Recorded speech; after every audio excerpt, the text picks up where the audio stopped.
We're here with third-degree Brazilian Jiu-Jitsu black belt Wagnney Fabiano. And Wagnney, right now we're here at Grant Brothers MMA and Boxing Gym in Toronto. And I wanted to ask you, I know you've been living here in Toronto for 12 years. How have you found life in Toronto over the past few years? Yeah, I love Toronto. That's my half of my heart belongs to Toronto, you know. So it's happy to be here and develop this jiu-jitsu here in Canada. That's what I want to do right now. How often do you go back and visit Rio, back home? Like, do you miss life back there?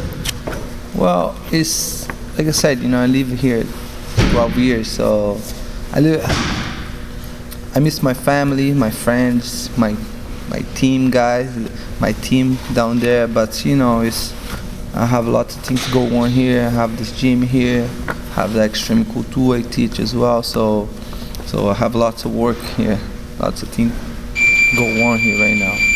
Great. And you've been involved in Brazilian Jiu-Jitsu for a long time now. You're only 20 years old when you went to the Pan Am Games, and you took home the first place for Brazilian Jiu-Jitsu. Can you share with some people out there, maybe some young Brazilian Jiu-Jitsu practitioners, about how it feels to achieve that kind of high success in the sport at a young age?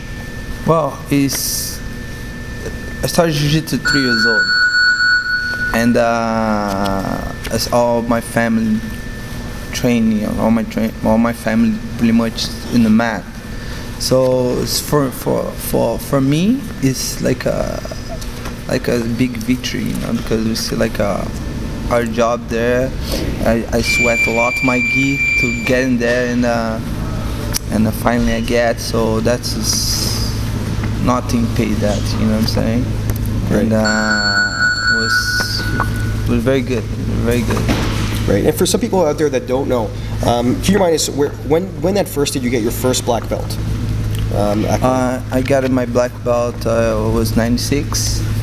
I won the national team in Brazil.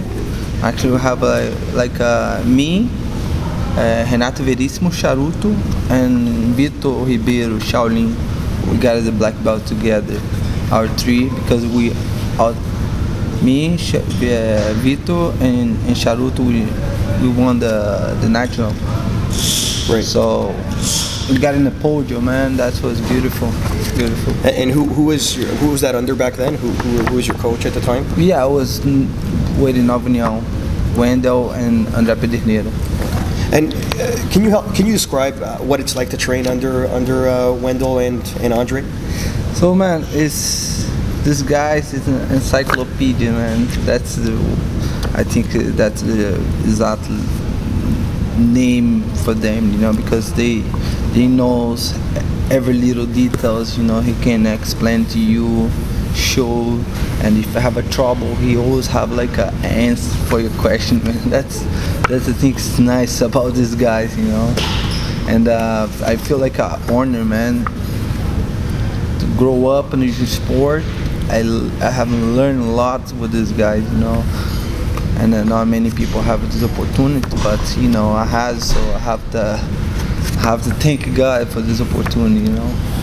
How do you feel about some of the young guys that have been doing very well lately, such as the Mendez brothers? Have you been following their progress? Yeah, he's the Mendez brother. If you don't know, you know, he started Nova Uniao. He was my brother's student back in the day, you know. So my brother was living in São Paulo, and my brother always tell me, man, I have these two brothers. They're really good. They're really good. And my brother have to go back to Rio to keep training. And he left the gym in there. So after these two brothers keep it, and right now look, the Mendes brother, you know. But also they have a little sauce there, Nova Uniao sauce there from the beginning, you know. So that's the base, man. The base is everything, man. Great. And speaking about the base, what would you say are the most important principles in Brazilian Jiu-Jitsu? Man, I think for you become like a good fighter, I think one thing very important, you have like a good foundation in your jiu-jitsu. You know, you need to know good start, and they have to go step by step. Okay. You know what I mean? Would you break the principles down to like 3 or 4 steps, or is that? Well, it's jiu-jitsu is lots of things. I'm not gonna say 2, 4, or 5 steps because it's more than that. But have the principles. The principles you need to know, and if you get that well, you know what I'm saying. I take an example here like a Rickson Gracie. If you roll with him, if you ever see he do like he's very simple. Or just Gracie too is very simple, but he have a very strong base, and nobody can stop these guys. Why? You know what I mean? So that's what I'm saying. Good foundation, good base, solid.